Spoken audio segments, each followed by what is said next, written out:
আমাদের শিলচরের দর্শকের জন্য আজকে আবারও একটি রাজনৈতিক ভিডিও নিয়ে আসলাম।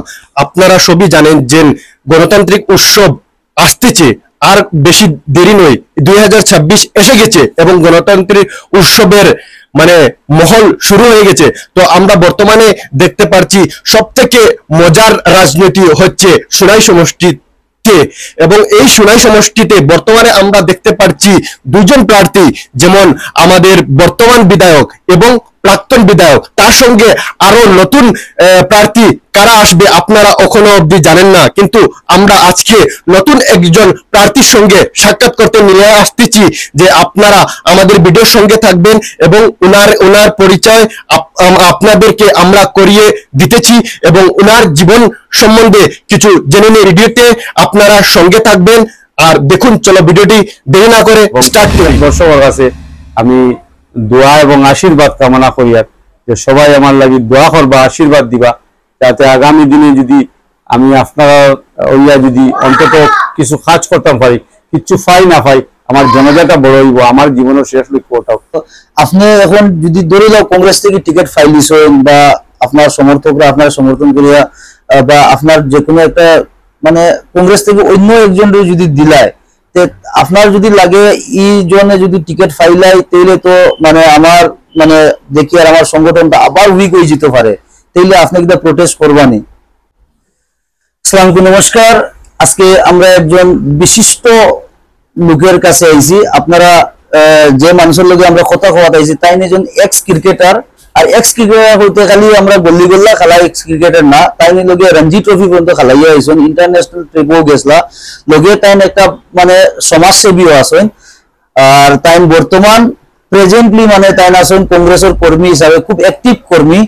আর তাই আমরা বাসকান্দি ডেভেলপমেন্ট ব্লকের জেনারেল সেক্রেটারি হিসাবে আছেন। তার নাম হইল গিয়া সাবির আহমেদ বল্লস্কর। তার সঙ্গে আমরা কিছু কথা বলার লাগিয়ে আইছি। আর আমরা দুই চ্যানেল, আমরা জানুল লস্কর এবং আমাদের শিলচর আপনারা দেখায় বর্তমানে। আসসালামু আলাইকুম। ওয়ালাইকুম আসসালাম। আচ্ছা, আপনি আমরা তো ইন্ট্রোডাকশন তো আপনারা দিলাইছি, বর্তমানে এই লগে আপনি ক্রিকেট থেকে লইয়া আপনি যে সোশ্যাল সার্ভিসও গেলায়, সোশ্যাল সার্ভিস থেকে পলিটিক্সও গেলায়। ফার্স্টলি আমরা ক্রিকেট থেকে চলে করি, ক্রিকেটের আগে আপনার তো পড়ালেখা হবো, একটা এড করা যায়, কলেজ পলিটিক্স কিরকম আসলো আপনার, আর আপনি কলেজ পলিটিক্সও কত কষ্ট করেছেন, বাচপান থেকে ক্রিকেট কত কষ্ট করে খেলাই হয়েছেন, এই বিষয়ে দুই সাইড যদি আপনি কথা বলতে পারেন। ধন্যবাদ। আজকে আমাদের শিলচর এবং জাহানুল লস্কর, আমি সবাইকে আমার আন্তরিক শুভেচ্ছা এবং অভিনন্দন জানিয়ে আমি আমার ব্যক্তিগত জীবনের দুইটা কথা সুযোগ পাওয়ার লাগিয়া আমি মনে হয় ভাষাটা যদি আমি যে কোনো ভাষায় বলবো, আমি ধন্যবাদ জানাই আমার অন্তরস্থল থেকে। কারণ আমি একজন ক্রীড়াবিদ হিসাবে আমার রাজনীতিতে পদার্পণ বা রাজনীতির সঙ্গে জড়িয়ে যাওয়া, এটা একটা কাকতালীয় বিষয়। আমি 1999 ইংরেজিতে আমাদের আসাম রঞ্জি দলের একটা উন্নত এক্সপোজারের জন্য আসাম ক্রিকেট একটা ফরেন ট্যুরের চিন্তা ভাবনা করছিল। সেই সময় আমাদের একজন ভারতবর্ষের প্রাক্তন ক্রিকেটার ছিলেন, আমাদের আসাম দল থেকে খেলতেন, তো ওনার সুবাদে আমাদের একটা ইংল্যান্ড ট্যুরের ব্যবস্থা হয়েছিল। সেই ট্যুরে যাওয়ার সময় আমাদের স্পন্সরশিপের কিছু সমস্যা হয়েছিল। তো আমি শিলচরের ছেলে হিসাবে আমার স্পন্সরের জন্য তখন সন্তোষ মোহন দেব সম্ভবত লোকসভার এমপি ছিলেন না, সেই সময় উনার দ্বারস্থ হয়েছিলাম। তো উনি নিজে একজন ক্রীড়াবিদ ছিলেন, তো উনি আমাকে আমার স্পন্সরের ব্যবস্থাটা উনি সম্পূর্ণ দায়িত্বভার ওনার কাঁধে নিয়ে নিলেন এবং ওনার যে একটা মনোভাব বা আন্তরিকতা দেখে আমার মনের মধ্যে একটা আশা বা উৎসাহ জন্মেছে যে কোনোদিন যদি নিজেই কোনো একটা সুযোগ পাই, পরবর্তী প্রজন্মের জন্য নিজেকে তৈরি করব। এবং সেই সময় আমি 99 ইংরেজির সম্ভবত জুলাই এবং অগাস্ট মাসে আমাদের 1.5 মাসের ইংল্যান্ড ট্যুর ছিল। সেই ট্যুর শেষ করে এসে আমি সন্তোষ মোহন দেবের নির্বাচন ছিল, তখন উনার নির্বাচনে উনার আহ্বানে আমি উনার কাজে ঝাঁপিয়ে পড়ি। তো সেই থেকেই কংগ্রেস দলের সঙ্গে আমার একটা ওতপ্রোতভাবে আমি জড়িত হয়ে গেলাম। এবং ঠিক তার পরবর্তী পর্যায়েই আমি বিভিন্ন নির্বাচনে বা সাংগঠনিক রাজনীতিতে আমি ঢুকে পড়লাম। সেটা থেকেই আমার রাজনীতির একটা যে রাস্তা যেটা বা রাজনীতির পরিক্রমা আমার শুরু হয়ে গেল। রাইট।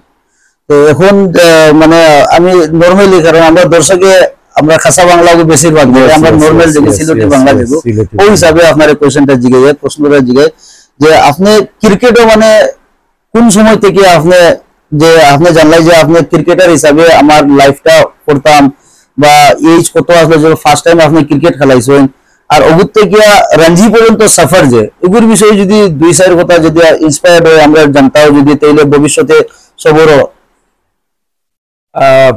খুব সম্ভবত 1990 সনের আগে একটা স্কুল টুর্নামেন্ট হয়েছিল আমাদের শিলচরে। সেই স্কুল টুর্নামেন্টে আমি ম্যান অফ দ্য সিরিজ পাইছিলাম।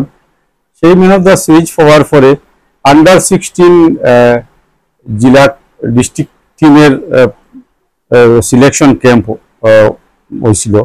সেই ক্যাম্পে আমার স্কুল থেকে পাঠাইছিল, এবং আমার স্কুল থেকে পাঠানোর পরে আমি প্রথমবার এই দলে আমি সুযোগ পাইয়া গেলাম, এবং আন্ডার 16 ডিস্ট্রিক্ট টিম রিপ্রেজেন্ট করে সম্ভবত বরপেটায় অল আসাম টুর্নামেন্ট হয়েছিল। তার ঠিক পরের বছর আবারও সেই 16 দলে অংশগ্রহণ করতে গিয়ে আমি সেখানে আমার খুব ভালো পারফরমেন্সের জন্য আমি আসাম আন্ডার 16 স্টেট সিলেকশন ক্যাম্পে ডাক পেয়ে গেলাম। তো সেখান থেকে আমি একমাত্রই সেই সময়ে বরাকবিল থেকে একমাত্রই ছিলাম যে আসাম সিলেকশন ক্যাম্পে রেগুলারলি যেতাম আসাম স্টেট টিম রিপ্রেজেন্ট করার জন্য। তো 94-95 সনে আমি আন্ডার 19 স্টেট টিমে ছিলাম, এবং 97-98 সনে আমি আসাম রঞ্জি টিমে রঞ্জির ফাইনাল প্যানেলিস্টে ছিলাম। এবং 99 সনে আমি ইংল্যান্ড তোর করে আসার পরে আমার একটা বাইক অ্যাক্সিডেন্টের কারণে আমি এই বছর রঞ্জি ট্রফি খেলাইতাম পারি নাই। তবে আমার ওভারঅল ইংল্যান্ড ট্যুরে আমার খুব ভালো পারফরমেন্স আসলো, মানে I was the second highest wicket taker, আমি দ্বিতীয় মানে উইকেট শিকারী আসলাম। তো এবং 1994, 95, 96, 97 2 বছর আমি MRF international pace foundation academy, যেটা মানে ভারতবর্ষে যারা পেস বোলার ফাস্ট বোলার যারা ভারতবর্ষে খেলতো যুব প্রজন্মের মানে ইয়ং এজের, তারারে মানে ট্রেনিং ক্যাম্প করাইতো এই একাডেমিতে। এবং পাশাপাশি ভারতবর্ষর বিভিন্ন খেলাধুলার টুর্নামেন্টের পারফরমেন্সে প্রতিভাবান ছেলে দিকা এই ক্যাম্পে ফাটানো হতো। তো এই ক্যাম্পে আমিও বরাক থেকে আমার আসাম ক্রিকেটে পাঠাইছি, আমি 2বার ট্রেনিং নিছি। এবং এই একাডেমির তখনকার দিনে চিফ কোচ ছিল অস্ট্রেলিয়ার প্রাক্তন বিশ্ববিখ্যাত ফাস্ট বোলার ডেনিস লিলি। তো 2 বছর করলে পরে এটা সার্টিফিকেট দেয় গ্রাজুয়েশন। তো আমি সেই গ্রাজুয়েশনও প্রাপ্ত MRF pace foundation international cricket academy. এবং তার পরবর্তী পর্যায়ে আমি একটা সময় বেঙ্গল যেটা বাংলা দল থেকে রিপ্রেজেন্ট করার লাগে আমি কলকাতা যেটা এ ডিভিশন টুর্নামেন্ট খেলতে হয়, সেই টুর্নামেন্টটা আমি খেলেছিলাম কলকাতা মোহামেডান স্পোর্টিং ক্লাবের তরফ থেকে। এবং আমার একটা দুর্লভ ছবিও আছে, আমি দেখাইমু আপনারা। 96-এ ইন্ডিয়া সাউথ আফ্রিকার একটা টেস্ট ম্যাচ হয়েছিল। সেই test match Mohammad Azharuddin century আসিল, ফার্স্ট টেস্ট সেঞ্চুরি। ওই সময়কার মানে ইন্ডিয়ান টিম এবং ফরেন টিমের সঙ্গে প্র্যাকটিস সেশনে পাঁচজন পেস বোলার সিলেকশন করে দেওয়া হয়েছে লোকাল ছেলেরা। তার সৌভাগ্যক্রমে আমি সাউথ আফ্রিকার মানে টিমের সিলেকশন প্যানেলে আসলাম। তো সেই সুবাদে আমি ইন্টারন্যাশনাল অনেক সেলিব্রিটির লগে দেখা হয়েছে, কথা হয়েছে, খেলাধুলার আমি নেটে বল করছি। এবং সাউথ আফ্রিকার বিখ্যাত বোলার অ্যান্ডন ডোনাল্ড আমার একটা বল দিছিল অটোগ্রাফ করিয়া, এই বলটা আমার কাছে দুর্ভাগ্যক্রমে নাই বর্তমানে। তো এই ধরনের একটা অভিজ্ঞতা খেলার জীবন থেকে আমি সঞ্চয় করছি। এটা হইলো গিয়া মানে আপনার খেলার জীবনের স্টোরি। এখন মানে আপনার কলেজের লাইফে যদি আপনি কতখান মানে পড়ালেখা করছেন, আর কলেজে কিন্তু আপনি পলিটিক্সও কোনো হিসাবে মানে সামিল আসলেন এগুলোর বিষয়ে যদি। কলেজ লাইফে এসাচ আমি পলিটিক্সের সঙ্গে জড়িত আসলাম না। কলেজ লাইফটা আসলো আমার, ইট ওয়াজ মাই পিক অফ মাই ক্যারিয়ার। হ্যাঁ, মানে ক্রিকেটের একটা পিক ক্যারিয়ার পিরিয়ড আছে। তো আমি অনেক সময় কলেজের ক্লাসও মিস হইতো খেলাধুলার দরুন। তো আফটার কমপ্লিশন গ্রাজুয়েশন শেষ করার পরে আমি যখন চেন্নাইতে আমি ট্রেনিং নিতাম মানে ওই ক্রিকেটের, তখন আমি এনসিআর মধ্যে এটা মানে এখন যেটা এনসিএ, আগে এনসি আসছিল না। আগে এনসিএর পরবর্তীতে এটা এমআরএফ কোম্পানি একটা একাডেমি স্পন্সর করতো, যেটা বিদেশি কোচ দিয়ে ইন্ডিয়ান প্লেয়ারের ট্রেনিং দেওয়া হতো। ওই সময় আমি ওই পার্সোনাল ম্যানেজমেন্টে অ্যাডমিশন নিয়েছিলাম। তো আমি আর এই কোর্সটা দুর্ভাগ্যবশত কমপ্লিট করতে পারছি না। তার পরবর্তীতে আরো কিছু শিক্ষা নেওয়ার যদিও আমার আগ্রহ আসলো, বিভিন্ন সুবিধা অসুবিধার কারণে আর করিয়া উঠিতাম পারছি না। আর ওগুলি আপনার মানে অসুবিধা যেগুলো দেখা যায়, আপনার মানে স্পন্সরশিপের প্রবলেম আসলো, যার কারণে আপনি মানে একটা দলের যোগদান দিচ্ছেন। তো দলের যোগদান দেওয়ার পরে আপনি মানে কতখান মানে আমরা জনগণের লাগিয়া কিতা কিতা খাম মানে আছে সোশ্যাল সার্ভিস হিসাবে, যখন আসো ব্যক্তিগত বহুত মানুষ জানবে, কিন্তু আমাদের শিলচর দর্শক বা আমরা জানুল ভাই যতটা ভিউয়ার্স আছে, ওরা তো মানে আপনার বিষয়ে সব কতজনে জানতে পারে, কতজনে জানতে না পারে। তো এর মাঝে আপনার মানে কিতা কিতা মানে জনগণের লাগিয়া করছো, কারণ আমরা এই যে এরিয়া কো বা আমরা সোনাই এরিয়া আপার কো আমরা লোয়ার নতুন যে ডিলিমিটেশনের উপরে এড হয়েছি, বেশিরভাগ মানে খুবই গরিব দুঃখী, এবং আরো আপনার কইতে গেলে ফ্লাড ইফেক্টের সময়ও বহুত আছে। তো এইরকম কাজের মাঝে আপনার কতক্ষণ হাত আছে, বা আপনার কত মানে কিরকম কিরকম মানুষরা হেল্প করছে? আমি 2000 সনের সময় থেকে যখন আমি মোটামুটি সমাজে চলাফেরা শুরু হয়েছে, তখন থেকেই আমি যে মানুষের যেগুলা ন্যাচারাল ক্যালামিটিস বা দুর্যোগ, যেটা ধরুন তুফান আইলে মানুষের বাড়িঘর ভাঙ্গি লাইলে যে ফাটোয়ারিয়া নিয়া এগুলা অ্যাসেসমেন্ট করানি, সেটেলমেন্টের রিপোর্ট দেওয়ানি, ইন্ডিভিজুয়াল ব্যাপারে এগুলা আমার প্রত্যেক দিনের একটা কাজ আসতো। এটা শুরু থেকে লম্বা টাইম। বা গরিব দুস্থ মানুষ যারা এরা চিকিৎসা সেবার লাগে মেডিকেলে হোক, বা অনেক সময় যে আগে ইয়ে করাইতাম আমরা, যে হেলথ ক্যাম্প করাইতাম। আজকাল সাধারণত হেলথ ক্যাম্প দেখা যায় না। আমরা অন্তত কমপক্ষেও 15টার উপরে হেলথ ক্যাম্প করাইছি। মেডিকেল রিপ্রেজেন্টেটিভ আমার অনেক বন্ধু বান্ধব আসিলা, অনেক ডাক্তারও আমার পরিচিতি মানুষ, তারা আগে আমি নিজে উদ্যোগ নিয়ে অনেক হেলথ ক্যাম্প করাইছি। এবং স্বাস্থ্যক্ষেত্রে বিশেষ করিয়া হসপিটালের বিভিন্ন যেগুলা অ্যাডমিনিস্ট্রেটিভ বা ডেভেলপমেন্টাল ইস্যু নিয়ে আমি দিশপুরস্থিত বিভিন্ন সরকারি উচ্চপদস্থ কর্মকর্তার লগে আমার অনেকের লগে অনেক ব্যক্তিগত সম্পর্ক গড়িয়ে উঠেছিল। আমি সবসময় দাবি দাবা এইগুলা দেওয়া, এটা আমার মানে সবসময় থাকতো এই কাজগুলা। আর তাইলে আপনার একটা নেক্সট, এখন তো আমরা আইছি আপনার বাড়ি, আর এরকম মানে এমনিও মানুষের মুখও শুনছি, আর আপনার কাছে ডাইরেক্ট জিজ্ঞাসা লাগিয়া যে অন ক্যামেরা, যে বর্তমান তো আমরা যে গভর্নমেন্টের যে পরিস্থিতি আছে, আমরা সোনাই এরিয়া হোক বা বৃহত্তর পুরো আসামের বিষয় হোক, এখানে আপনার মানে পলিটিক্সের মধ্যে বর্তমান সিচুয়েশনটা কি রকম লাগে? আর এখন বর্তমানে দেখো সিএ আছে, তবে আর একটা নতুন এসআইআর হইয়া হইছে, এরকম জিনিসটা আপনার পাবলিক হ্যারাসমেন্ট করার লাগিয়া আনা হইছে, বা কোনো একটা জিনিস এগুলোর বিষয়ে যদি আপনি 2 ঘন্টা যদি আমরা দর্শকদের জানাইতে পারেন, আর কিতা কিতা কষ্ট আপনি এই যে সময় এনআরসি আসলো ওরকম ওই সময় আপনারা কিতা কিতা কাজ করছেন? দেখুন, এনআরসির যখন শুরু করছে তখন সরকারের তরফ থেকে এনআরসিটা মনিটর করছে honourable supreme court of India, এবং আসাম সরকারে তার নিজস্ব আলাদা বিভাগ দিয়া, অফিস দিয়া, তার মিশনারিজ দিয়া এনআরসিটা কমপ্লিট করছে।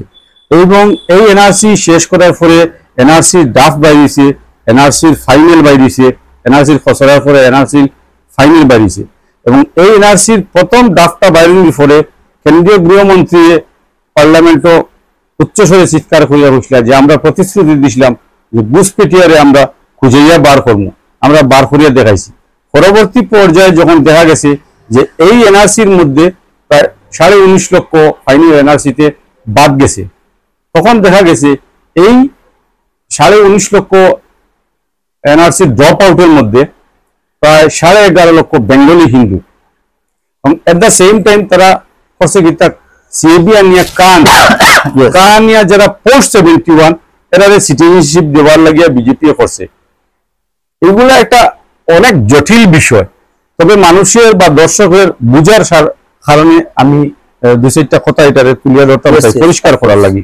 বিষয়টা হচ্ছে এই যে আজকে অব্দি সুপ্রিম কোর্ট মনিটর এটা এই এনআরসি লিস্টটা কেন্দ্রীয় গৃহ মন্ত্রণালয়ের কাছে জমা দেওয়ার পরে কেন্দ্রীয় সরকার এই এনআরসিটা না অ্যাকসেপ্ট করছে না রিজেক্ট করছে, তার আজ অব্দি কোনো সুদুত্তর দিছে না।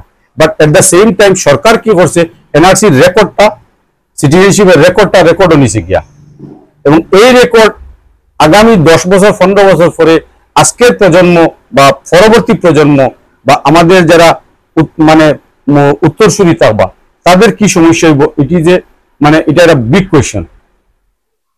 কারণ এই এনআরসিটারে সরকার যদি অ্যাকসেপ্ট করতো এবং রিভিউ লাগিয়া একটা পিটিশন করছি, অনারেবল সুপ্রিম কোর্ট অলরেডি এটারে খারিজ করে দিয়েছে, গতিকে রিভিউর আইটার কোনো চান্স নাই। এবং এই এনআরসিটারে সরকার যে কোনো অবস্থায় আজকে করুক বা কালকে করুক এটারে অ্যাকসেপ্ট করতে লাগবেই সরকারের। এবং এখানে যে 11.5 লক্ষ এনআরসি যে ড্রপ আউট যারা, এদের কি অবস্থা হবে? এরা তো এই দেশের নাগরিক, এবং যেভাবেই হোক আমাদের কংগ্রেস সরকার কি করছিল, এই যে 2014 অব্দি জাতি ধর্ম বর্ণ নির্বিশেষে সবাই ভোটার আইডি দিয়া, দ্যাট মিনস ভোটার আইডি খারাপ হয়, সিটিজেন অফ এ নেশন, এটা দেশের নাগরিকে তার ভোটার আইডি পায়। কংগ্রেস সরকার ভোটার আইডি দিয়া এই সমস্যাটার সমাধান করে দিছিল। যদিও কংগ্রেস আসাম কংগ্রেস দলের ক্ষেত্রে আপার আসামে কিছু উগ্র অসমিয়াদের কিছু তাদের আস্ফালনের ধরুন কংগ্রেসের কিছুটা মানে বরাক এবং ব্রহ্মপুত্রের ক্ষেত্রে কিছুটা তারতম্য দেখা যায়, কিন্তু এই বিষয়টা কংগ্রেস সরকার মানে চিরকালের লাগে শেষ করে দিল। কিন্তু বিজেপি ভোট ব্যাংক বানানোর লাগিয়া বেঙ্গলি হিন্দুরারে পণবন্দি করিয়া তাদের ভোট ব্যাংক বানাইবার লাগিয়া এই যে তারা যে একটা ফন্দি আনছে, যে সিএবি আনছে, সিএবি আনিয়ে এটারে কা করছে, কা করিয়া আজকে কিতা করতে লাগে এই বেঙ্গলি হিন্দু যারা কতজনে চাইছে, অনেকে চাইছে না, কারণ তারা আজকে যে রিলিজিয়াস পারসিকিউশন যেটা ধর্মীয় নির্যাতনের বলি, এটা প্রমাণ করতে হইলে বাংলাদেশ সরকারের নথিপত্র চাইছে, বিডিআর এর নথিপত্র চাইছে, পাসপোর্ট চাইছে, কেমনে দিব? আজকে 40 বছর 50 বছর আগে মানুষগুলো আইছে, আজকে এটা কেমনে দিব? এবং এই বিষয়টা আজকের যেটা যে এটা তো আমরা কংগ্রেস আমলে নেহেরু লিয়াকতের একটা প্যাক্ট আছে, নেহেরু লিয়াকত প্যাক্ট, সেই প্যাক্টটা কংগ্রেস সরকারে না পদক্ষেপ লইয়া কংগ্রেস দলে কংগ্রেস সরকার এটারে চিরকালের লাগিয়ে একটা সহজ সরল উপায় সমাধান করিয়া গেছে দিয়া, যেটা ভোটার আইডি দিয়া। এবং বিজেপি সরকার এই বাঙালি হিন্দুদের উপরে একটা সমস্যা তৈরি করছে। যতদিন পর্যন্ত বিজেপির ভোট দিব এই এনআরসি ড্রপ আউট মানুষগুলা, এদের সমস্যা হইতো না। যেদিন থেকে বিজেপির ভোট দিত না এদিন থেকে সরকারের রেকর্ড এই মানুষগুলারে তাড়াইব। এগুলো অনেক জটিল বিষয়, রাইট? তো ওগুলো মানে নেক্সট যেটা বর্তমানে যে কারেন্টলি চলে, আমরা মানে আসামের সিএম স্যারে একটা মানে কইছিল যারা যারা বাংলা কথা কয় তারা কিনা বাংলাদেশি বা কিরকম একটা, আপনারাও নিউজটা তো দেখছইব, ইগুর বিষয়ে লইয়া যদি দুইটা মানে এই যে এগুলো তো সেম রিলেটেড টু এনআরসি, এইগুর বিষয়ে আপনি কিটা দুই কথা। মুখ্যমন্ত্রী যে বক্তব্য এটা একটা রাজনৈতিক উদ্দেশ্য প্রণোদিত বক্তব্য, এবং মুখ্যমন্ত্রী বাংলা ভাষার নিয়ে তাই যদিও মানে তাই বক্তব্য দিছেন, তবে তার কিছুটা মানে যেটা দেখো অন্তর্দ্বন্দ্বী কিছুটা রহস্য আছে, সেই রহস্যটা আগামী দিনে বাড়ি হইব মুখ্যমন্ত্রীর মুখ থেকে। বাংলা ভাষা অপমানের কারণে আজকে মুখ্যমন্ত্রীর এই যে শিলচরে, আমি মনে করি শিলচরে আগমন এবং যে বাঙালির যে নায়ক নেতাজি সুভাষচন্দ্র বসুর মূর্তির নতুন ভাবে যে একটা উন্মোচন, এবং এখানে বিজেপি সরকার তার যে মেশিনারি ব্যবহার করিয়া এই লক্ষ লক্ষ লোকের সমাগম ঘটাইয়া বিভিন্ন প্রলোভনের মধ্যে আজকে যে বাঙালির কাছে বিজেপি সরকার বিরাজমান, এটা এই ড্যামেজ কন্ট্রোল আর কিছু না। এবং বাংলা ভাষার এই অবমাননা, এটা তো সংবিধানের অবমাননা।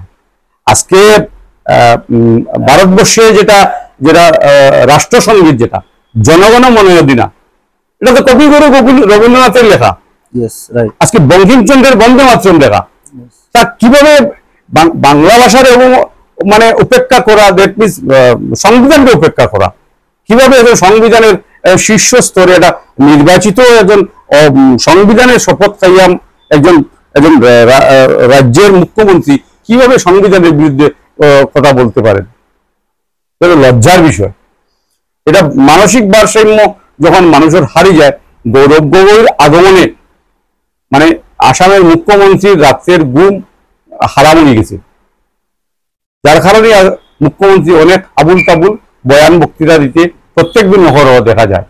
এটা আর কিচ্ছু না, মুখ্যমন্ত্রীর আউট অফ ফ্রাস্ট্রেশনের উপর মুখ্যমন্ত্রীর এই বয়ান বক্তৃতাগুলা। এখন আমরা মানে বারের উপর সাইড যখন ভিতরে দিয়ে যায়, ভিতরে দিয়ে হইতে মানে আমরা সোনাইয়ের ভিতরে যায়। বর্তমানে আমরা সোনাইয়ের এমএলএ তো বহুত জায়গা বহুত বক্তব্য দেন। আর আপনার কিতা লাগে সোনাইয়ের এমএলএ সোনাইয়ের কেমন উন্নতি করছে, আর ভবিষ্যতে কিতা টাইম কিছু মানে ওর বিষয়ে যদি কিতা টাইম করতে পারবা, বা টাইম করছেন কি করছেন না?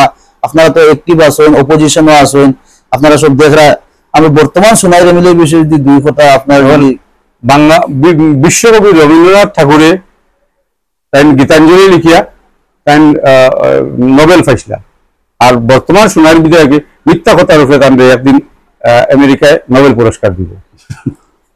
আর একটা মানে আপনি আচ্ছা শর্ট এন্ড সুইট হিসাবে আপনি জিনিসটা মাতি দিয়েছেন। বর্তমানে যে আমরা সোনাইয়ের মধ্যে ভারতীয় জাতীয় কংগ্রেসের যেগুলা মানে ক্যান্ডিডেট দেখা যার যে রেসের মধ্যে আছে, বা বর্তমান আমরাও 2-3 জায়গা দিয়ে কভারেজ করছি। আমিনুল স্যারেরও এক্স এমএলএ তাই বিজেপি থেকে আসলা, বর্তমান তাই কংগ্রেসের ভাইস আছেন। তার বিষয়ে কিতা আপনি যদি দুই কথা কইন, তাই কিতা মানে কিছু আমরা শোনাই লাগিয়ে তাই পাস্টে যে সময় অন্য দলে আসলা বা বর্তমান তাই কংগ্রেসে আইসেন, যে সময় তাই বিজেপিতে আসলা ও সময় তাই কিতা করছেন, আর বর্তমানে তাই যে হিসাবে কাম করে এগুলো লইয়া মানে যে জনগণের সঙ্গে সম্বর্ধনা সভা বা অন্য কিছু করে, এসব আপনারা সন্তুষ্টি আসেননি? যেমন আমিনুল লস্কর বর্তমানে কংগ্রেস দলের একজন সদস্য এবং একজন প্রার্থী। নীতিগতভাবে তার বিরুদ্ধে আমি কথা কইতাম পারি না, তবে যেহেতু প্রাক্তন বিধায়ক হিসেবে উনার যে জনগণের সামনে যে এটা বিচার যেটা বা অ্যাকাউন্টেবিলিটি যেটা, এটা অন্তত আলোচনা বা চর্চা হওয়া উচিত, বা একজনের কথা কোয়ার সম্পূর্ণ অধিকার আছে। উনি যখন 5 বছর বিধায়ক আসলা, উনার সময়ে শুধু গ্রাম উন্নয়নের টাকার উপরে উনার কমিশন আসলো, এবং উনার সময়ে যে বিশেষ করে আমাদের সুনাই এবং দলাই ভিত্তিক যেটা সিন্ডিকেট, যেটা মিয়ানমার বর্মার সঙ্গে যে অবৈধ পণ্য বস্তু যে ব্যবসা, সেই ব্যবসাটার উনি মানে উনি কন্ট্রোল করতা। তাই লক্ষ্মীপুরের বিধায়কের সঙ্গে তাইনি একজন হস্তি আসলা, যেগুলো তাই কন্ট্রোল করতা। অনেক মানুষের সাধারণত আমার কাছে তথ্য নাই, কিন্তু মুখে মুখে আমরা শুনতে পাইছি যে তার কাছ থেকে মানে চিরকুট দিত, স্লিপ দিত তারা এগুলা। এবং তখন থেকে মানে বিজেপির আমলে এই লাইলাপুর টু বাইরেন্টি গেট টু মানে দিগরখাল গেট অব্দি রাত্রে আমাদের এখানে যেরকম ব্রাজিলে যে সাম্বা নৃত্য হয় বছরের একটা সময়, আমরা বরাক উপত্যকার এই রাস্তায় প্রত্যেকদিন রাত্রে একটা সাম্বা নৃত্য থাকে, যেটা হইলো সুপারি, কয়লা এবং আরো অন্যান্য যেগুলো দ্রব্য আছে, সামগ্রী আছে এবং নেশার সবচেয়ে বড়। পুলিশ এত বেশি নেশা দ্রব্য মানে জব্দ করে, তার মানে 100% পুলিশের তো সাকসেস রেট নাই, তার মাঝে কিছু না কিছু জাত সন্দেহ আছে।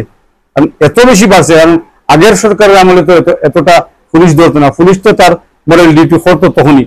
আজকে যখন খড়ের ধরে নিশ্চয় সুপারিও শোনা যায় যে অনেকগুলা ধরে এবং অনেকগুলা পুলিশেই এসকর্ট করে পার করে। তো এইগুলা বিজেপি সরকার পেট্রোনাইজ মানে একটা এই মানে সিন্ডিকেট যেটা, এবং এই সিন্ডিকেটের টেকায় বিজেপির পুরসভা সমিতি মানুষ পয়সা দিয়ে আনা হয়। এবং উন্নয়নের ক্ষেত্রে দেখুন সুনাই আজকে সুনাইর আগের বিধায়ক আসলা আমাদের দলের আসলা এনামুল লস্করের আমলে যে বোয়ালিতে একটা ITI খসলা, এটা বিল্ডিং গ্রান্ট হয়েছে, বিল্ডিং কনস্ট্রাকশন হয়েছে, কিন্তু এটা হায়ার এডুকেশন ডিপার্টমেন্টের টেকনিক্যাল স্যাংশন নাই।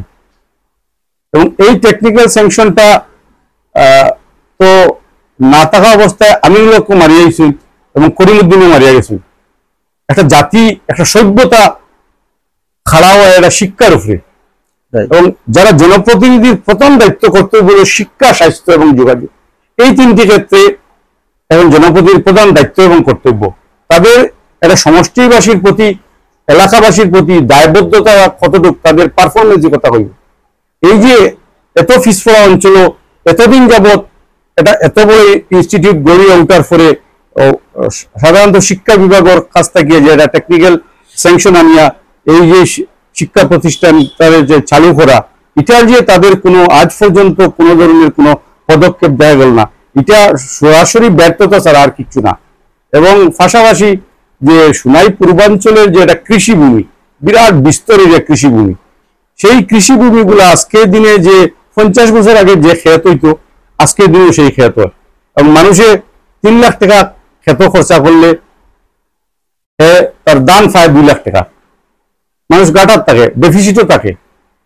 যদি এই যে এগ্রিকালচারাল যে বিভিন্ন ধরনের টেকনোলজি হয়েছে, প্যাটার্ন টেকনোলজি হয়েছে, বা এই যে দানটারে বদলিয়া অন্য চাষ করার লাগিয়া এগ্রিকালচারাল যে অনেক রিসার্চ সেন্টার আছে, হ্যাঁ, বা অনেক NGO আছে বা ইয়েগুলো আছে, এরা যে দেখা যায় এইখানের যে আর্থসামাজিক উন্নতি বা রোজগারের ব্যবস্থা করা, বা বিশেষ করে বেকার সমস্যার যে সমাধানের ক্ষেত্রে যে উদ্যোগ নেওয়া, এবং যারা শিক্ষিত বেকার যুবক তারারে যে মানে কোন ধরনের প্রাইভেট সেক্টর, সরকারি বিভাগে তো চাকরি সীমিত, এবং বরাক উপত্যকার থেকে তো রাজনৈতিক নেতাদের মানে তৈলমর্দনের কারণে এবং নিজের অস্তিত্ব বাঁচাইয়া রক্ষার কারণে বরাকের মেধাবী ছেলেরা চাকরির থেকে বঞ্চিত হয়, এবং এইগুলা বিভিন্ন কৌশলের মাধ্যমে বঞ্চিত হয়। আমরা অনুমান করতে পারি, বাট আমরা প্রমাণ করতে পারতাম না। এটা তদন্তকারী সংস্থায় যদি এরা স্বতঃস্ফূর্তভাবে, এরা সত্যভাবে যদি তদন্ত করে, নিশ্চয়ই একদিন না একদিন এইগুলা বাড়িয়েইব যে বরাকের ছেলেরারে, শিক্ষিত বেকার যুবক ছেলেরারে কৌশলে প্রযুক্তি ব্যবহার করিয়া বঞ্চিত করে রাখা হয়। এবং চাকরি না পাইলে সবচেয়ে দুর্ভাগ্যের বিষয়, এই অঞ্চলের যারা মানুষের বুথে প্রতিনিধি, এরা হয় আমাদের ছেলের কি নাই, মেধা নাই, তার মানে আমরা গণ্ডমূর্খ জন্ম দিই। এই ধরনের কথাবার্তা, এই ধরনের লজ্জাজনক যে কথাবার্তা, এইগুলা আজকের দিনের যে যুব সমাজের কাছে একটা চিন্তার বিষয় হয়ে দাঁড়াইছে। এবং এটার লাগিয়া যুব সমাজ, শিক্ষিত যুব সমাজ আগবাড়ি যেতে লাগবো, যে এই যে রাজনৈতিক প্রতিনিধিদের চিন্তাধারা পরিবর্তনের লাগিয়া, এবং যুব সমাজের নিজের একটা আদর্শ এবং রুচিবোধ থাকতে লাগবো। আচ্ছা, একটা মানে পলিটিক্সেরও কোয়েশ্চেন। আপনি তো বর্তমানে বাঁশকান্দি ডেভেলপমেন্ট ব্লকের জেনারেল সাংগঠনিক, সাংগঠনিক হিসাবে আপনি মানে জেনারেল সেক্রেটারি পোস্টে আছেন। তো বর্তমানে যে এই আপনার আঞ্চলিক পঞ্চায়েত নিয়ে যে একটা কিছু একটা ঘটেছিল, এর বিষয়ে আপনারা মানে কোনো পদক্ষেপ নিত্রানি বা মানে কিতা হওয়া যায় সরকারের, মানে যে হিসাবে 5-4 থেকে মানে 4-3 হয়ে গেছে, এগুলো বিষয়ে যদি কিছু একটা, আপনি তো একটি বাস হন, আপনার কংগ্রেস মেজরিটি থেকে কিরকম মাইনরিটি হয়ে গেছে। একটা কথা, আমার বাঁশকান্দি ব্লকে যে 9টা আঞ্চলিক পঞ্চায়েতের মধ্যে কংগ্রেসের আসিল 4টা, নির্দল আসিল 4টা, আর তৃণমূলের সেরা আসিল 1টা। এবং পরবর্তী পর্যায়ে যখন তৃণমূলের প্রার্থী কংগ্রেসে জয়েন করছে, তখন আমরা মেজরিটি পাইলিছি। এই মেজরিটি পাওয়ার পরে যে দল গঠনের ক্ষেত্রে যে দলের ভিতরেই এটা কোঅর্ডিনেশনের অভাবে, সাংগঠনিক পর্যায়ে এটা কোঅর্ডিনেশনের অভাবে আমরা রাত থেকে এই ভোটটা গেছে।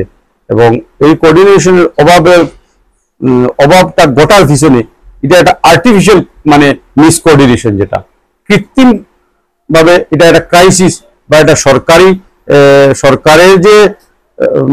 সরকারের যে মদতপুষ্ট হিসাবে এই যে সরকারের পক্ষে টানিয়া নিছে ভোটটা, এখানে আমরা মানে হিসাবে সারেন্ডার হইয়া রয়েছি, এই এই বিষয়গুলো একটা সন্দেহজনক বিষয়।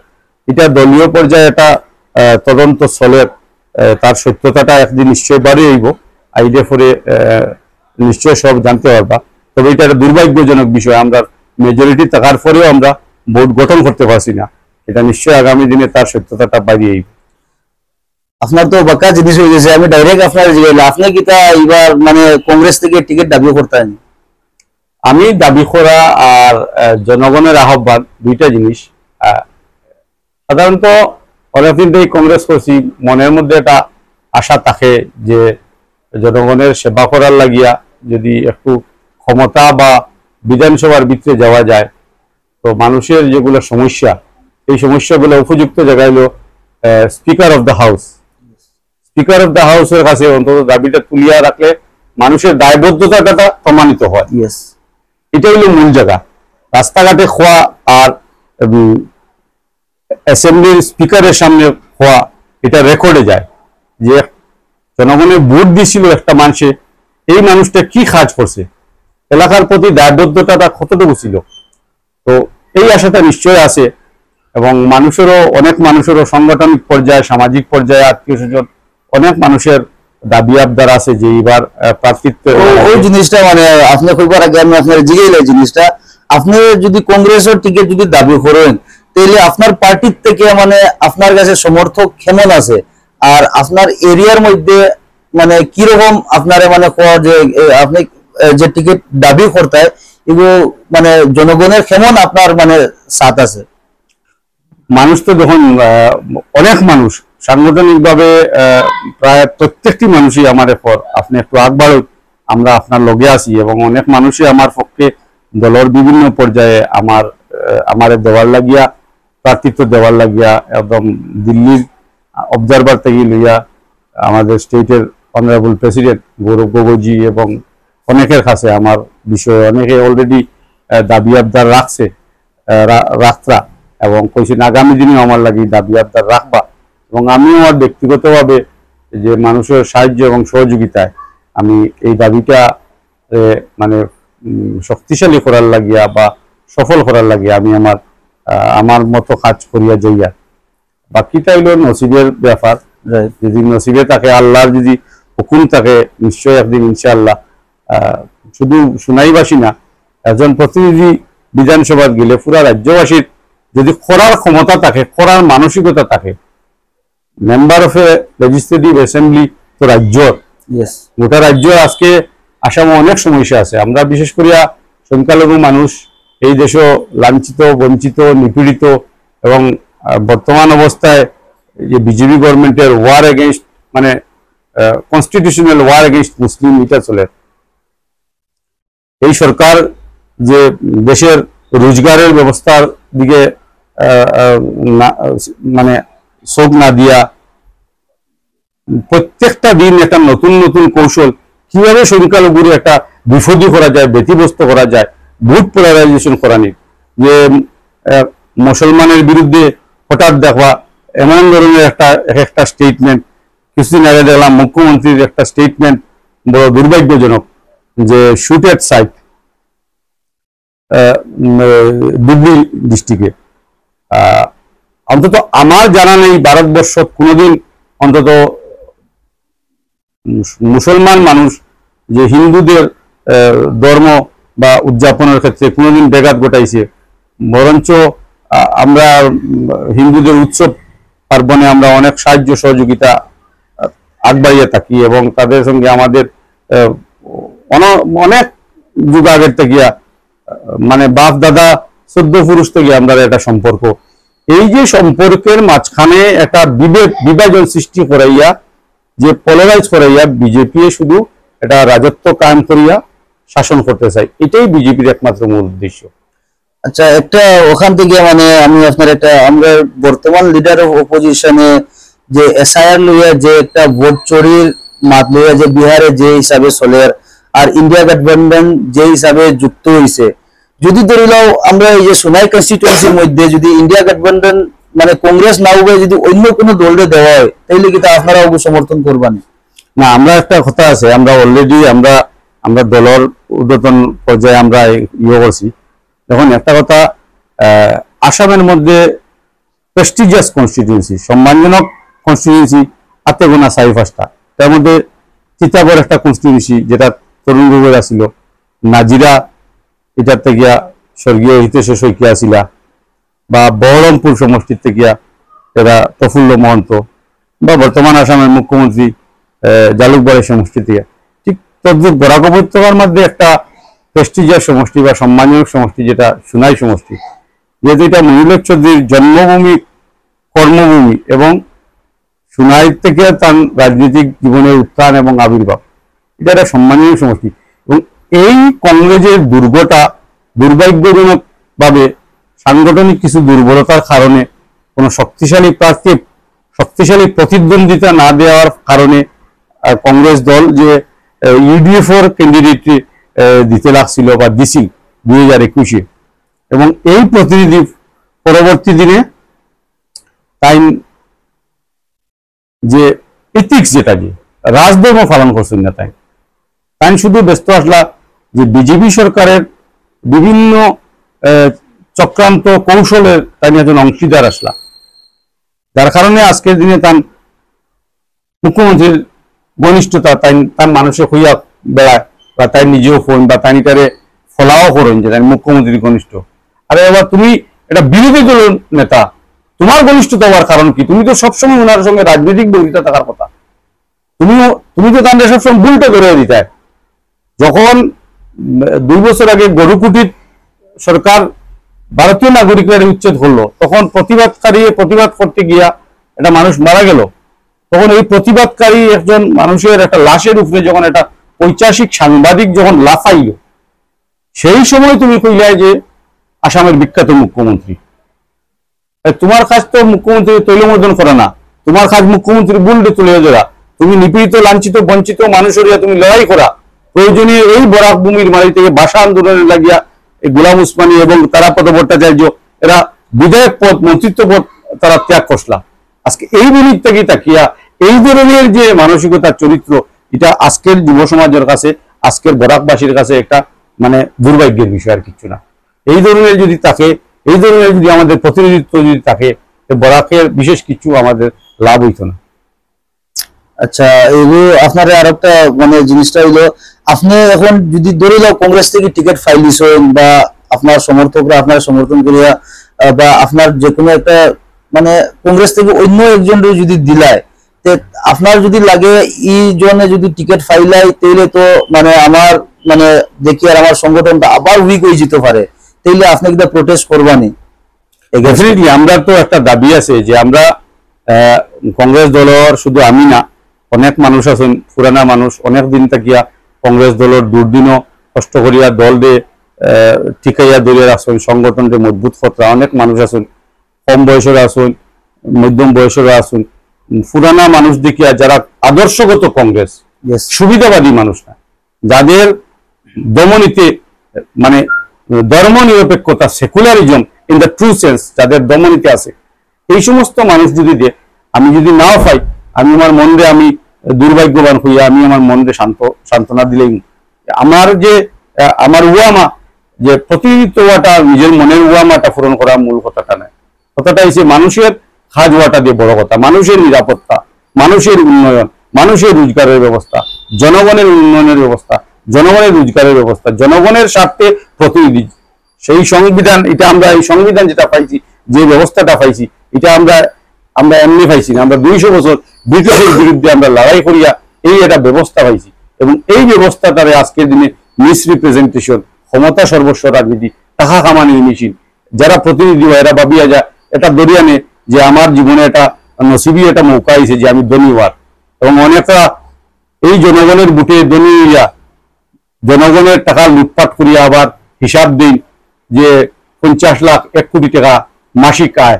এদের দায়িত্ব করতে হবে, লজ্জা পাওয়া উচিত আসলো, এদের দায়িত্ব কর্তব্য আসলো অন্তত পক্ষে 5 বছরে যদি 5,000 মানে বেকার ছেলেরা যদি কর্মসংস্থানের ব্যবস্থা দিয়ে অন্তত মাসিক 5,000 টাকা আয়ের ব্যবস্থা করে দিতা, আর এটা যদি হইতা তখন নিশ্চয় আমরা গিয়ে গোলাপ মালার ফুলের মালা পিন্দাইলাম মনে যে জনগণের প্রতিশ্রুতি পালন করতে সফল হয়েছিল।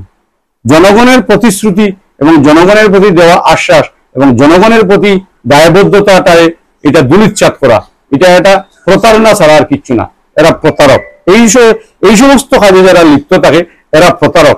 এই সমস্ত ব্যক্তি বিশেষটাকে আমি আহ্বান করিয়া যে সাধারণ জনগণ যারা গড়ে বইয়া থাকুন বা যারা রাজনৈতিক দলের সঙ্গেও জড়িত নয়, প্রত্যেক মানুষের গণতান্ত্রিক দেশেও যারা ভোট দেয় প্রত্যেক ভোটারের অন্তত চিন্তা চর্চা করা উচিত যে আমার প্রতিনিধি একজন অন্তত পক্ষে একটা সত্যনিষ্ঠাবান এবং দায়িত্বশীল ব্যক্তি হওয়া উচিত।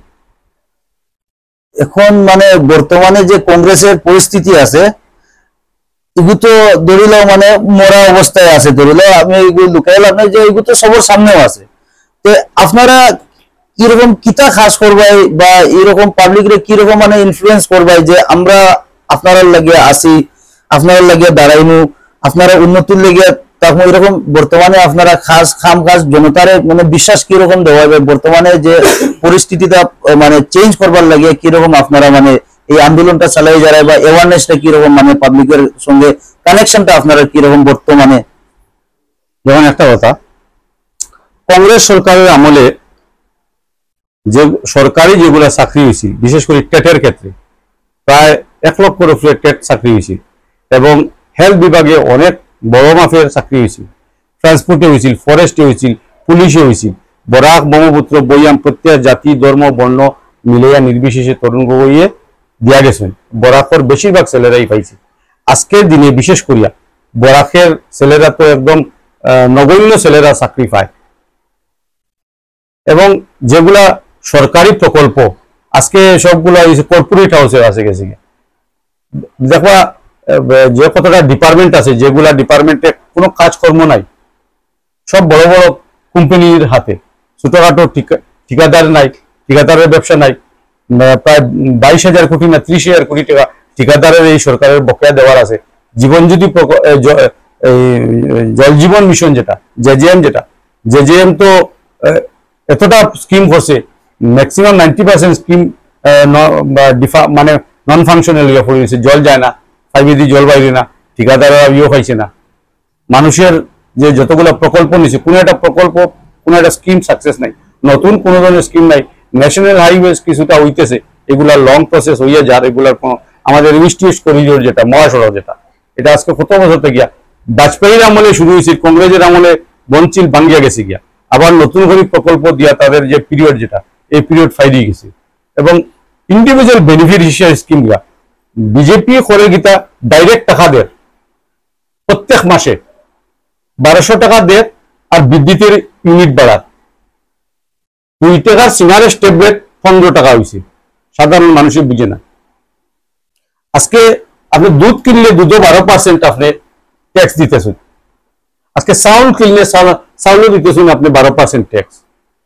কি হারে ট্যাক্স দিতে মানে আসলে যে দ্রব্যমূল্য বৃদ্ধি যেটা যে কি হারে দ্রব্যমূল্য বৃদ্ধি হয় মানুষ তো বুঝে না। বিজেপি টাকা দেয় প্রকল্প মানে আজকে দেখবা বিভিন্ন গ্রামাঞ্চলে গেলে দেখা যায় যে কৃষি ভূমি যেগুলা ক্ষেতের মাঠ যেগুলা ক্ষেতের মাঠও ক্ষেত নাই, ক্ষেত করে না মানুষ। ক্ষেত করলে কিতা হয় গরু ফাললে কিতা হয় দুধ পায়, এরপরে যে দান বানাইলে কিতা হয় কুড়া বার হয়। এটা ইকোনমি ডেভেলপ করে। আজকে বিজেপি কিতা করে 2 টাকার 1 টাকার চাউল দিয়ে মানুষের বইয়া মানুষের ফঙ্গ করে মানুষের কর্মহীন করে, কিন্তু কোনো বিকল্প কোনো রোজগারের ব্যবস্থা দিতে পারেন না। ছোটখাটো কটেজ ইন্ডাস্ট্রি দিতে পারেন না, স্মল স্কেল ইন্ডাস্ট্রি দেন না, কোনো ইকোনমিক ডেভেলপমেন্ট নাই। কই বিজেপি ডেভেলপমেন্টটা কই? বিজেপি ওখানে পুরানা নেতাজি এই মূর্তিরে ভাঙ্গিয়ে এখানে নতুন করে গ্লাস লাগাইলো, লাইট লাগাইলো, শহরে মানুষ যেতে দিল বা বিজেপি গভর্নমেন্ট করে। ইকোনমিটা কই? রোজগারটা কই? উন্নয়নটা রোজগার ছাড়া কোনো উন্নয়ন সাস্টেইন করতে পারে না, দাঁড়াইতে পারে না। উন্নয়নের অর্থটাই হলো রোজগার। মানুষের যদি ফেটে ভাত না থাকে তে মানুষ বড় বিল্ডিং দিয়ে বড় রাস্তা দিয়ে করতো কিতা? গাড়ি কেনার তো ক্ষমতা থাকতে লাগবে। জিডিপি যেটা যে জিডিপিটা কত আজকে টাকার ভ্যালুয়েশন কই ভারতের? আজকে বাংলাদেশের সমকক্ষ আমাদের দেশের এই যে মুদ্রার মূল্য যেটা এই যে ব্যর্থতা যেটা যে এই যে ব্যর্থতা ডাকতে গিয়া বিজেপি যখনই কংগ্রেস দল বা বিরোধী দলতে গিয়া এই সরকারের যখন অপকর্মটা তুলিয়া ধরায় তখনই এটারে দামা চাপা দেওয়ার লাগিয়া এটা সাম্প্রদায়িক একটা নতুন একটা নাটক তৈরি করা হয়, যাতে মিডিয়ার অ্যাটেনশন করার লাগিয়া, এটা ডাইভার্ট করার লাগিয়া। এই কিছুদিন আগে গেল হই দেখুন আসাম সরকারের শপথ লওয়া মন্ত্রী বইয়া সামান্যতম গরুর উপরে নজর গেল গিয়া, গরু চুরি হইলো, কি হইলো গরু চুরি? ওই গির গাড়ি হয়ে গেল, বুট চুরি, গরু চুরি, কত ধরনের প্রকল্পর প্রপার ইনভেস্টিগেশন হইলে, প্রপার তদন্ত হইলে সরকারের অনেক কিছু বাইরে আইব। এই বিজেপি সরকার তো কথা হইতে গেলে যখন 13 দিনের সরকার আছিল তখন বাঙ্গারু লক্ষ্মণ রাষ্ট্রীয় সভাপতি বিজেপির, তখনও তার নাম জড়িত হয়েছিল যে কার্গিল যুদ্ধের যে 13,000 কফিন বক্সের স্ক্যামে। এটার থেকে শুরু করে আজকে বরাক উপত্যকাতে একটা মৃগয়া ক্ষেত্র, যেটা সিন্ডিকেটের মৃগয়া ক্ষেত্র হইয়া দাঁড়াইছে। এখান থেকে আমদার টাকার গাড়ি বুঝাই করিয়া নিয়া ব্রহ্মপুত্র উপত্যকায় দামি দামি অট্টালিকা বানার। এবং আমাদের বরাকের ছেলেরা আজকে সবচেয়ে বড় কথাটা হয়েছে গীতা, এটা ছেলে রাতারাতি কোটি টাকা রোজগার করিলার, এবং তার দিকে যে 10টা ছাত্র সমাজ আরো নষ্ট যে ফরিয়া কিতা করতাম ভাই, সে তো দেখি আর 30 লাখ 40 লাখ টাকার দামি গাড়ি 2 মাসে লই ফেলাই দিল। করতে গিয়ে এইগুলা কিন্তু এটা ভবিষ্যৎ প্রজন্মের লাগে একটা ভয়ানক ব্যাপার। এই সমস্ত যে কালো টাকার যে ব্যবস্থা, যেটা এটা সরকার বন্ধ করতে লাগবো, এবং এটার লাগিয়া একটা সুশীল সমাজ, শিক্ষিত সভ্য সমাজ আগবাড়িয়ে আইতে লাগবো। এটা শুধু রাজনৈতিক দলের দায়িত্ব না, এটা প্রত্যেক অভিভাবকের দায়িত্ব, সমাজ আগবাড়িয়ে আইতে লাগবো। আজকে ছেলেমেয়েরা পড়ার দিকে কষ্ট করেন না, গরিবের ঘরের ছেলে যারা এক বেলা খায় 3 বেলা খায় না, আজকে দেখবেন এরা অন্তত কিছু পড়াশোনা করেন, কিন্তু এরার মেধা থাকার পরেও এরা বেশি আগুয়ে যেতে পারেন না। তাদের গাইডলাইনের অভাব, তাদের সাহায্য সহায়তার অভাব। আজকে যে একজন বিশেষ করে জনপ্রতিনিধি, অন্তত আমি মনে করি একটা সমষ্টির যারা ছাত্র সমাজ আছে, যারা মেট্রিক পাস করছে, হায়ার সেকেন্ডারি পাস করছে, মেট্রিক থেকে কি ধরনের প্রিপারেশন নেওয়া উচিত, হায়ার সেকেন্ডারিতে কি ধরনের প্রিপারেশন নেওয়া উচিত, তার লাইন অফ ফার্দার এডুকেশন। আপনার মাথায় একটা জিনিস আপনার এই যে আপনি নিজেও একটা মানে স্পোর্টসম্যান পারসন, আপনি ক্রিকেট থেকে সোশ্যাল ওয়ার্ক টু পলিটিক্স, এখন পলিটিক্স থেকে আপনি এখন মানে যেটা সেটা মানে একটা পলিটিক্সের মধ্যে আপনি নরমালি একটা ওয়ার্কার হিসাবে আসলে বর্তমানে একটা পদবি আপনি সাংগঠনিক পদবি একটা ছাড়ায়। তো আপনি যদি ওই যাওতে মানে বর্তমান যে সিচুয়েশন আমরা ইন্ডিয়ার মাঝে, যে স্পোর্টস এর মধ্যে খেলাধুলার মধ্যে খালি ক্রিকেট না, ফুটবল হোক, হকি হোক, এনিথিং, যুব সমাজের লগিয়া আপনার ভিশনটা কি তা মানে খেলার মধ্যে? দেখুন, ক্রীড়া বিভাগ একটা আছে রাজ্যর, বিগত দিনে পাইকা হইয়া একটা প্রজেক্ট আনছিল ক্রীড়া বিভাগে। বরাক উপত্যকার কোন একজন বিধায়ক, আমি অন্তত আমার জানা নাই, আমি দেখছি না, অন্তত গ্রামাঞ্চলে মিনি স্টেডিয়াম বা গ্রামাঞ্চলে যে আউটডোর গেমস, এতগুলা অ্যাথলেটিক্স, টিম গেম এবং ইন্ডিভিজুয়াল গেম, এগুলার কোনো একটা জায়গা কোনো ধরনের একটা একাডেমি বা কোচিং ক্যাম্প বা কোনো বাৎসরিক টুর্নামেন্ট কোনো কিছু তো দেখা যায় না, কিচ্ছু নাই। এর লাগে আমি আপনি তো একটা খেলা পারসন আসলে, আপনি যদি ও মানে যুব সমাজের লগিয়া মানে খেলাধুলার মধ্যে তো বহুত ভবিষ্যৎ আছে ডেফিনেটলি, যেগুলা মানে আমরা লোকাল বয়সরা মানে কোনো অ্যাওয়ারনেসই নাই, আর আমরা কাছে কোনো প্রপার কোচিং সেন্টারও নাই। আমরা শিলচর ডিএসএ আছে ধরো, আর ওখানে সব মানুষ যেতেও পারেন না, যেগুলা মানে বিলো প্রপার্টি বিপিএল এর মধ্যে আছে বা এপিএল হইলেও আপনার অত মানে থাকলেও মানে মিডিল ক্লাস যেগুলো আছে না, উপরে না নিচে, মানে ফ্যামিলি চালাইতেও দিন যায়, কিন্তু তারা কাছে ওগুলা কোনো অ্যাওয়ারনেস নাই যে আমরা ও লাইনে গেলেও যদি এই আমার স্কিল, যে আমার ক্রিকেটের মধ্যে স্কিল আছে, আমার ফুটবলের মধ্যে স্কিল আছে, যদি এই স্কিলটার কিরকম ডেভেলপ করিয়া আমি state level to national level আমি কিরকম যেতে পারবো, এরকম মানে আমরা কাছে প্রপার অ্যাওয়ারনেসটাও নাই। তো এইগুলার বিষয়ে যদি আপনি যদি টিকিটটা ফাইন, মানে আমার মানে ব্যক্তিগত একটা আপনার কাছে প্রস্তাব হইলো অন ক্যামেরার মধ্যে, যে আপনার কিছু একটা স্পোর্টস এর মধ্যে মানে অ্যাওয়ারনেস একটা আপনারা যদি করেন তো খুব ভালো হইব। ডেফিনেটলি আমি একটা কথা অ্যাড করতাম চাই, আমি ব্যক্তিগতভাবে আমি অনেকদিন থেকে একটা মাঠ দেখি করি, আর একটা মাঠ আমার চোখে লাগছে, আমি এটা একাডেমি করার লাগিয়া, এটা আমার ব্যক্তিগত, এটা রাজনীতির সঙ্গে আমার কোনো সম্পর্ক নাই, এটা আমার ছোটবেলা থেকে আমি খেলছি, আমার একটা নেশা, আমার হবি, আমার একটা ভালোবাসা। স্পোর্টস আমার মানে sports is my first love. Yes, তো ওই হিসেবে আমার একটা আমার নিজস্ব ব্যক্তি বা আমার নিজের থাকায় করার একটা আমার একটা চিন্তাধারা আছে। এবং আমি যদি কোনোদিন বা এইবার মানুষের যদি সাহায্য সমর্থন করেন এবং আল্লাহর যদি হুকুম থাকে, আমি যদি বিধানসভায় বা এই পর্যায়ে যদি যাই, নিশ্চয়ই আমি যে ডাইরেক্টর অফ স্পোর্টস বা সাই আছে, অনেকে জানেও না, স্পোর্টস অথরিটি অফ ইন্ডিয়া আছে, ডাইরেক্টর অফ স্পোর্টস আছে, এইগুলার তো কাজ করার লাগি বাদ, এবং ডিস্ট্রিক্ট স্পোর্টস অফিসার একজন আছে। জীবনে কোনোদিন আমি দেখছি না, অন্তত আমরা হাসার জেলায় 7 জন এমএলএর মাঝে কোনো একজন যে ডিস্ট্রিক্ট স্পোর্টস অফিসার আছে গিয়া বইয়া যে সরকারে আপনারা কি কি হাত দিছে, যে একজন অফিসার যে আপনার বেতন দিতেছে, আপনার তো বইয়া খালি শুধু বেতন দেওয়ার লাগি না, ক্রিয়া ক্ষেত্রে আপনার কি কাজকর্ম আছে, কি করতে পারেন, সরকার ফান্ড দের কি না দের, অ্যাসেম্বলি অন্তত মুখ্যমন্ত্রী কইয়া বছরে আপনি অন্তত 200 কোটি টাকা হোক, 100 কোটি টাকা হোক, রাজ্যব্যাপী আপনি একটা ফান্ড স্যাংশন করুন, গ্রামাঞ্চলে এটা ফুল ফেজেড স্টেডিয়াম করুন, একাডেমি করে দিন, কিট কিনে দিন, ছেলেরারে মাঠ ওভার লাগিয়া, গরিব গরিব ছেলেরা আইন না, এরা গরো অন্তত কিছুটা খাওয়ার ব্যবস্থা করে দিন, যাতে গরো খানি থাকলে একটা মাঠও আইব, এরা উৎসাহিত করুন।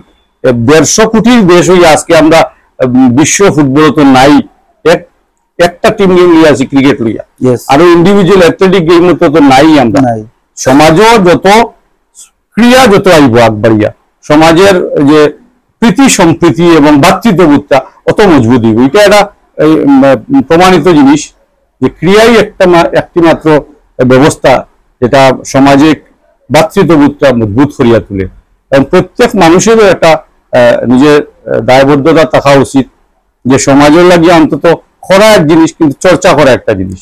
মানুষ তো নিজে না করতে পারলে অন্তত একটা দাবি দিতে পারে যে এই অঞ্চলে অন্তত একটা মাঠ করিয়া দিন, বছরে একটা টুর্নামেন্ট করিয়ে দিন, এটা ফুটবল হোক, ক্রিকেট হোক, হকি হোক, কাবাডি হোক, বা ইন্ডিভিজুয়াল যেগুলো অ্যাথলেটিক গেম আছে, আজকাল তো নাই, বিলুপ্ত হয়ে গেছে অ্যাথলেটিক গেম, দেখা যায় না। বরঞ্চ আগে গ্রামাঞ্চল থেকে আমরা অনেক অ্যাথলিট বেরিয়েছেন, ময়না স্যার এবং বদরুদ্দিন স্যার এবং আরো অনেক আসলা, আসাম থেকে অনেক বরাক থেকে ভালো ভালো ফুটবলার তৈরি হয়েছেন অতীতের। আজকের দিনে তো যুব সমাজের যে আরেকটা জিনিস, সবচেয়ে বড় একটা জিনিস যেটা আমি ব্যক্তিগত এটা খুব বিরোধী, যদিও এটা কিছুটা জিনিস মানে কাজ ভালো করে, শীতের দিন আইলে ফলে দেখবা যে কোনো ছোটখাটো মাঠে টেনিস বলের ক্রিকেট, এই টেনিস বলের ক্রিকেটে যে বিউস বলের ক্রিকেট, যেটা শক্ত বলের প্যাড লাগায় যেটা খেলার, যেটা এই খেলাটারে একদম গ্রামাঞ্চলে বিলুপ্ত করে দিয়েছে। এই খেলাগুলা বন্ধ করিয়া অন্তত একটা গ্রামে অন্তত মিনিমাম 2-3টা ক্লাব বানাইয়া এরারে কোচিং এর ব্যবস্থা করে, কোচ দেওয়াইয়া, তাদের খেলার সামগ্রী কিনে দেওয়া, এইগুলো একটা জনপ্রতিনিধির প্রধান দায়িত্ব কর্তব্য। জনপ্রতিনিধির দায়িত্ব কর্তব্য এটা না যে গৌহাটিতে বিলাসবহুল বাংলা কিনা আর শিলচর শহরে বড় বড় ব্যবসার সাম্রাজ্য গড়িয়া তোলা, এটা জনপ্রতিনিধি না। এটা হইল জনগণের সাথে বেইমানি, প্রতারণা এবং নিজেরই একটা ফাঁসিক প্রমাণ করা, আর কিছু না। এবং জনসাধারণের মধ্যে একটা সজাগতা এবং সচেতনতা গড়িয়ে আনতে লাগবে যে এই ধরনের ব্যক্তিটারে, এই সমস্ত ব্যক্তি বিশেষটারে বর্জন করিয়া যাতে একজন প্রকৃত মানুষের অন্বেষণ করে। আমি বালা না বাদ আমার কপালের মধ্যে লেখা না, আমি ইমানদার না আমি বেঈমান আমার কপালে লেখা না, আমার কর্মই হইব, আমার চরিত্র হইব, আমার অতীত হইব, আমার বর্তমান কি। What I am right now, that will known by my past. সুন্দর কথা। আর আপনার বাকালাম হয়ে গেছে স্টোরি গুলো, আপনার যদি এখন সমস্যা নাই, কিছু মানে শেষ করার পর্যায়ে আরো দুই একটা সমস্যার কথা আমি কইতাম। যেমন বরাকর আমরা সবচেয়ে বড় যারা গরিব দুস্থ মানুষের যে স্বাস্থ্যের বিষয়ে ব্যাপারে Silchar medical college is not sufficient enough. এটা থেকে একটু উন্নত মানের যেটা স্বাস্থ্য সেবা পাওয়া যায়, যেটা নেগরিমস হসপিটাল, যেটা শিলং, এই শিলং যাওয়ার ক্ষেত্রে বিগত 2-3 বছর থেকে মানুষের যে অবস্থা, এটার লাগে মনে করি সরকার পক্ষের যারা আছেন, যারা বিরোধী দলের বিধায়করা আছেন, অন্তত পক্ষে যে নেগরিমসের লাগিয়া আসা যাওয়ার লাগিয়া কম খরচে বাস গাড়ি বা অন্যান্য গাড়ির একটা ব্যবস্থা করা। দ্বিতীয়ত হইল মেঘালয়ের রাস্তা এবং হাফলং এর রাস্তা দিয়া বরাক উপত্যকা বা মিজোরাম, মণিপুর, ত্রিপুরা যে সমস্ত পণ্যবাহী ট্রাক আছে, এটা বিগত 2-3 বছর থেকে ধরুন পশ্চিমবঙ্গ ক্যালকাটার থেকে গুয়াহাটি আইতে 1-1.5 দিনে আই যায়, কিন্তু আমরা জোড়াবাড় থেকে দিগরখাল বা এই নগাঁও থেকে জাটিঙ্গা অব্দি ক্রস করতে 2 দিন, 3 দিন, 4 দিন আমরা পণ্যবাহী সামগ্রী অন্তত মানে জীবনদায়িনী ওষুধগুলো পর্যন্ত আবদ্ধ হয়ে থাকে।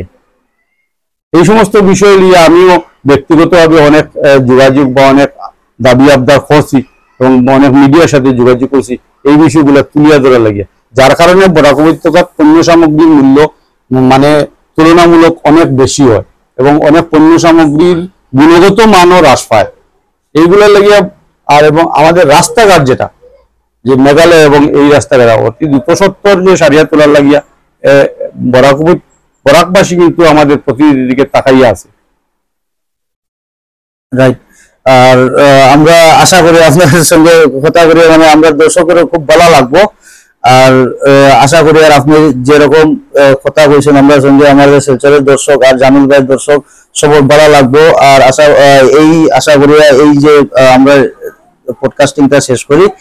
আর আলহামদুলিল্লাহ ভালো লাগছে এবং সবার শেষে আপনারে আমার এই সামান্য 2টা কথা কোয়ার সুযোগ দেওয়ার লাগে আমার অন্তঃস্থল থেকে ধন্যবাদ জানাই। আর এবং প্রত্যেক দর্শকের কাছে আমি দোয়া এবং আশীর্বাদ কামনা করি আর যে সবাই আমার লাগি দোয়া করবা, আশীর্বাদ দিবা, যাতে আগামী দিনে যদি আমি আপনারা ওইয়া যদি অন্তত কিছু কাজ করতাম পারি, কিছু পাই না পাই, আমার জনজাটা বড় হইব, আমার জীবনের শেষ লক্ষ্যটাও যে আমি যেদিন মারা যাইনি আমার মৃত্যু অবধারিত আল্লাহর দরবারে।